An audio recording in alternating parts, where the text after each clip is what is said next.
آج یکم محرم حضرت عمر رضی اللہ تعالیٰ عنہ کی شہادت کا دن ہے. ہم حضرت عمر کی شہادت کو بھی بیان کرتے ہیں اور حضرت حسین رضی اللہ تعالیٰ عنہ کی شہادت کو بھی بیان کرتے ہیں. حضرت عمر اگر ہمارے سر کے تاج ہیں، حضرت حسین ہماری آنکھوں کی ٹھنڈک ہے.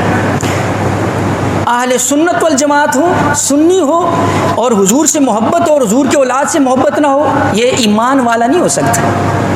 جس کے دل میں اہل بیت کی محبت نہیں ہے، جس کے دل میں حضور کے اولاد کی محبت نہیں ہے، یہ اپنے آپ کو ایمان والا کہتا ہے. یہ ایمان والا نہیں ہے، یہ اس سے بڑا منافق اور کوئی نہیں ہے. اس لیے ہم دونوں کا تذکرہ کرتے ہیں. ہاں صرف ہم ایک بات کہتے ہیں، یہ شہادت یکم کو ہے، وہ 10 کو ہے. پہلے یکم آتا ہے پھر 10 آتی. اگر 10 کا تذکرہ کرنا ہے تو پھر یکم کا بھی کرنا چاہیے. حضرت عمر سسر ہیں، حضرت حسین نواسے ہیں. سسر کا مقام باپ والا ہوتا ہے اور نواسا اولاد ہوتا ہے.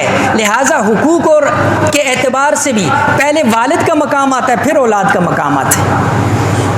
اس لیے ہم پہلے حضرت عمر رضی اللہ تعالیٰ کا بھی تذکرہ کرتے ہیں اور حضرت حسین کا بھی تذکرہ کرتے ہیں اور سارے صحابہ کا تذکرہ کرتے ہیں. اس لیے کہ صحابہ کا دفاع یہ اللہ کے قرآن نے ہمیں سکھایا.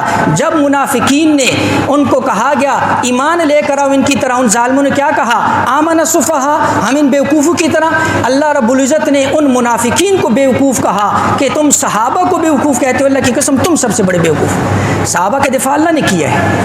اس لیے اللہ جل شانہ سمجھ کر عمل کی توفیق عطا فرمائے. وآخر دعوانا